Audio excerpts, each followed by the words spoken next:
आप देख रहे हैं एके सोच न्यूज और वक्त उछला है देश और दुनिया की तमाम बड़ी और काम की महत्वपूर्ण खबरों का। पहली खबर में दिल्ली विधानसभा चुनाव 2025 को लेकर फलौदी सट्टा बाजार में जो भविष्यवाणियां हो रही हैं वे सियासी गलियारों में काफी चर्चा का विषय बन चुकी हैं। राजस्थान के फलौदी क्षेत्र में सट्टा बाजार का लंबा इतिहास रहा है। यहाँ के सटोरियों की भविष्यवाणी अक्सर चुनावों के नतीजों की ओर इशारा करती हैं। हालांकि ये केवल अनुमान है, इसकी सटीकता पर भरोसा नहीं किया जा सकता। फिर भी सट्टा बाजार में चल रही दरों से ये समझने की कोशिश की जा रही है कि दिल्ली चुनावों की परिस्थितियां किस दिशा में जा सकती हैं। फलौदी सट्टा बाजार में दिल्ली में बीजेपी की सरकार बनने के लिए जो भाव है वो ₹1.50 खोला गया है। वह ये दर्शाता है कि सट्टा बाजार में भारतीय जनता पार्टी स्पष्ट रूप से मजबूत है। दरअसल जब किसी पार्टी का भाव अधिक होता है, इसका मतलब जीत के लिए पैसे का दाव बड़ा होता है, तो ये संकेत होता है कि उस पार्टी की जीत की संभावना काफी अधिक है। इससे ये भी प्रतीत होता है कि बीजेपी के चुनावी अभियान में कोई ऐसी रणनीति या माहौल बन चुका है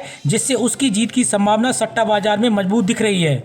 वहीं सत्तारूढ़ आम आदमी पार्टी के लिए सट्टा बाजार में जो भाव है वो 70 से 80 पैसे के बीच चल रहा है। वह भी ये संकेत देता है कि पार्टी की स्थिति अभी भी मुकाबले में है।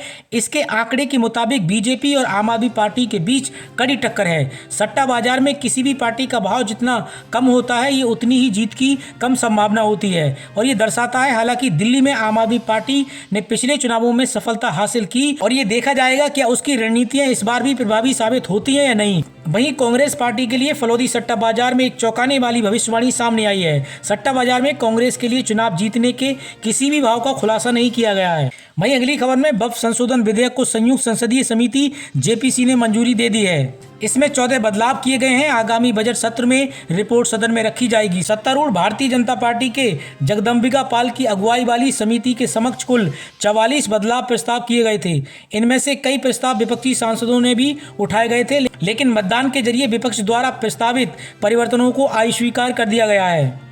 सूत्रों के हवाले से खबर है कि 14 प्रस्तावित बदलावों पर 29 जनवरी को मतदान होगा और अंतिम रिपोर्ट 31 जनवरी तक जमा की जाएगी। लेकिन इस समय सीमा को बजट सत्र के अंतिम दिन 13 फरवरी तक बढ़ा दिया गया है। वहीं अगली खबर में महिला सम्मान योजना से रोजगार गारंटी तक केजरीवाल ने 15 गारंटी का चुनावी घोषणा पत्र जारी किया। दिल्ली विधानसभा चुनाव के लिए आम आदमी पार्टी ने अपना घोषणा पत्र जारी किया है। आम आदमी पार्टी के संयोजक अरविंद केजरीवाल ने पार्टी मुख्यालय में घोषणा पत्र जारी करके इसके माध्यम से विभिन्न वर्गों को साधने की कोशिश की। आम आदमी पार्टी का घोषणा पत्र महिलाओं, युवाओं, बुजुर्गों, गरीबों से लेकर विभिन्न वर्गों के ध्यान में रखकर तैयार किया गया है। वहीं इसमें दिल्ली वासियों के लिए अरविंद केजरीवाल ने 15 गारंटी दी है। उसमें पहली गारंटी बेरोजगारी की समस्या को दूर करेंगे। वहीं महिला सम्मान योजना के तहत महिलाओं को हर महीने 2100 रुपए देंगे। संजीवनी योजना के तहत बुजुर्गों को फ्री इलाज मिलेगा। गलत बढ़े हुए पानी के बिल माफ होंगे। दिल्ली के सभी घरों में 7 दिन 24 घंटे साफ पानी मिलेगा। स्वच्छ यमुना का वादा है। यूरोप की तर्ज पर दिल्ली की सड़कें बनाई जाएंगी। वहीं 8वां डॉक्टर अंबेडकर छात्रवृत्ति योजना दी जाएगी। नमाज सभी छात्रों के लिए मुफ्त बस यात्रा दी जाएगी। मेट्रो के किराए में 50% की छूट मिलेगी। पुजारी और ग्रंथी योजना के अनुसार सभी पुजारियों और ग्रंथियों को 18,000 रुपये प्रति माह दिए जाएंगे। वहीं किराएदारों के लिए मुफ्त बिजली और मुफ्त पानी की योजना भी लागू की जाएगी। सभी बंद और पुरानी सीवेज लाइनों को बदला जाएगा। दिल्ली सरकार नए राशन कार्ड बनवाने का भी विकल्प खोलेगी। ऑटो और ई रिक्शा चालकों की बेटियों की शादी के लिए आर्थिक मदद देंगे। बच्चों को मुफ्त कोचिंग मिलेगी।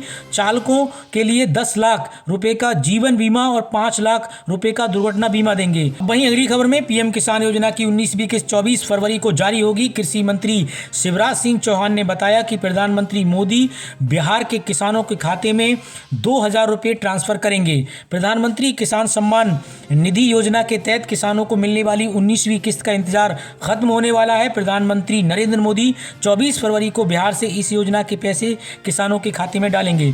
कृषि मंत्री शिवराज सिंह चौहान ने यह जानकारी दी। इस योजना के तहत किसानों के खाते में 2,000 रुपये की राशि ट्रांसफर की जाती है। पिछली बार 8वीं किस्त 5 अक्टूबर को महाराष्ट्र के वाशिम से जारी की गई थी। अब वहीं अगली खबर में मध्य प्रदेश के मुख्यमंत्री डॉक्टर मोहन यादव ने अपने एक बयान में कहा कि मध्य प्रदेश में आगामी फरवरी माह में ग्लोबल इन्वेस्टर्स समिट का आयोजन होने जा रहा है। प्रधानमंत्री नरेंद्र मोदी 24 फरवरी को इस समिट में भाग लेने के लिए भोपाल पहुंचेंगे। Madhya Pradesh global investor summit 2025 राज्य का सबसे बड़ा निवेश सम्मेलन है। ये आयोजन मध्य प्रदेश की औद्योगिक क्षमता, निवेश के अवसरों और राज्य सरकार की नीतिगत पहलों को प्रदर्शित करने के लिए एक महत्वपूर्ण मंच साबित होगा।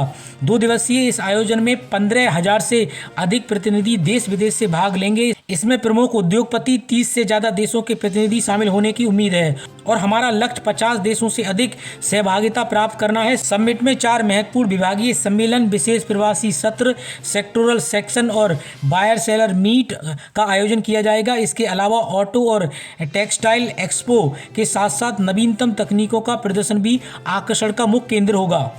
अब वहीं दोस्तों अगली खबर भी मध्य प्रदेश से जुड़ी है। मध्य प्रदेश में लाडली बहनों का फिर से इंतजार खत्म होने वाला है। जल्द ही फरवरी 2025 के महीने में प्रदेश की करोड़ों बहनों को अगली किस्त का उपहार मिलने वाला है। बता दें कि लाडली बहनों के खाते में किस्त भेजने के लिए मोहन सरकार ने 5,000 करोड़ का कर्ज भी ले लिया है। इस कर्जे से मध्य प्रदेश के सरकारी कर्मचारियों का एरियर का भुगतान भी होना है। 1.29 करोड़ लाडली बहनों को इस बार गिफ्ट भी मिल सकता है। सूत्रों की जानकारी से पता चला है कि लाडली बहन योजना की 21वीं किस्त 5 फरवरी से लगाकर 10 फरवरी के बीच ट्रांसफर की जा सकती है। खबर ये भी निकल कर आ रही है कि महाशिवरात्रि का त्यौहार भी जल्द आने वाला है। इसी उपलक्ष्य में बहनों को कुछ उपहार भी दिया जा सकता है। हालांकि इस बारे में अभी तक कोई आधिकारिक बयान नहीं आया है। अब वहीं अगली खबर में झारखंड में 48,000 पदों पर होगी नियुक्ति। सीएम हेमंत सोरेन ने दुमका में किया बड़ा ऐलान। राज्य में रिक्त पदों की नियुक्ति चल रही प्रक्रिया का उल्लेख करते हुए सीएम हेमंत सोरेन ने कहा कि विभिन्न कोटि के लगभग 48,000 पदों पर नियुक्ति के लिए अधियाचना झारखंड कर्मचारी आयोग को भेज दी गई है, जिसमें 46,000 पदों की नियुक्ति हेतु विज्ञापन प्रकाशित किया जा चुका है। इसमें 5,000 से अधिक पदों पर नियुक्ति की प्रक्रिया पूरी कर ली गई है और 28,000 से अधिक पदों पर नियुक्तियों की कार्रवाई अंतिम चरण में है। झारखंड लोक सेवा आयोग द्वारा 11वीं और 13वीं की सिविल सेवा परीक्षा की प्रक्रिया भी अंतिम चरणों में है। जल्द ही 342 पदों पर नियुक्ति हेतु परीक्षा फल प्रकाशित किया जाएगा। अब वहीं दोस्तों अगली खबर, देश की सबसे बड़ी डेयरी कंपनियों में से एक अमूल ने अपने दूध की कीमतों में कटौती का ऐलान किया है। अब अमूल गोल्ड, अमूल ताजा, अमूल टी स्पेशल दूध की कीमतों में 1 रुपये प्रति लीटर कम हो गई है। ये कटौती ग्राहकों के लिए राहत की खबर है, खास तौर पर उन लोगों के लिए जिनका रोजाना दूध का उपयोग करते हैं। अमूल ने अपने प्रमुख दूध उत्पादकों की कीमतों को घटाते हुए ग्राहकों को राहत देने का प्रयास किया। अब अमूल गोल्ड की नई कीमत 65 रुपये प्रति लीटर हो गई है, जो पहले 66 रुपये थी। वहीं अमूल की ताजा कीमत 54 रुपये से घटाकर 53 रुपये प्रति लीटर हो गई है। अमूल टी स्पेशल दूध के लिए 1 लीटर पाउच की कीमत अब 61 रुपये होगी। अब वहीं अगली खबर में वक्फ बोर्ड की 1.27 लाख संपत्तियों में सिर्फ 3,000 का रिकॉर्ड। हिंदू महासभा ने बीजेपी सरकार से जांच कराने की मांग की। उत्तर प्रदेश में वक्फ की संपत्तियों को लेकर घमासान मच गया है। एक दावे के मुताबिक यूपी में शिया और सुन्नी वक्फ बोर्ड के रिकॉर्ड में 1,27,000 से ज्यादा संपत्ति दर्ज है। हालांकि इनमें से 3,000 संपत्ति राजस्व विभाग के रिकॉर्ड में दर्ज हैं।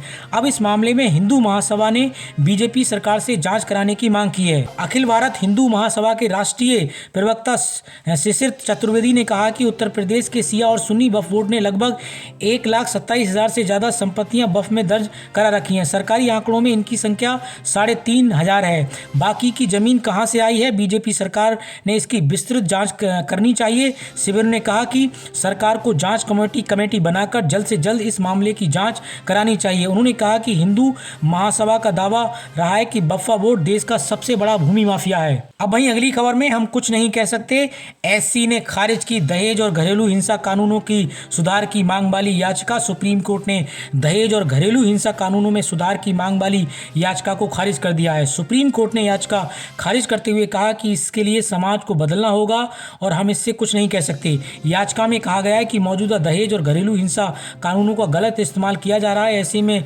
उनमें सुधार किए जाने चाहिए। न्यायमूर्ति पीवी नागरत्ना और सतीश चंद्र शर्मा की पीठ ने कहा कि समाज को बदलना होगा और वह कुछ नहीं कर सकता। अब वहीं अगली खबर में, यूपी में बनेगा 750 किलोमीटर का सबसे बड़ा एक्सप्रेस वे। 22 जिले और 4 राज्यों का सफर होगा आसान। आने वाले कुछ सालों में देश के सबसे बड़े एक्सप्रेस वे गोरखपुर से श्रीवस्ती जुड़ने वाले हैं। ये एक्सप्रेस वे सिद्धार्थनगर, बलरामपुर, बहराइच और शामली होते हुए हरियाणा के पानीपत तक जाएगा। ये एक्सप्रेस वे गोरखपुर से पानीपत तक बनने वाला है, जिसकी लंबाई 750 किलोमीटर होगी। भारतीय राष्ट्रीय राजमार्ग प्राधिकरण ने पूर्वी यूपी और पश्चिम से जोड़ने वाले इस नए एक्सप्रेसवे की संभावनाएं तलाश ली हैं। वहीं अगली और अंतिम खबर में पीएम मोदी ने प्रिय मित्र ट्रंप को लगाया फोन, बताया किन मुद्दों पर अमेरिका के राष्ट्रपति से हुई बात। अमेरिका के राष्ट्रपति डोनाल्ड ट्रंप से पीएम मोदी ने आज फोन पर बात की।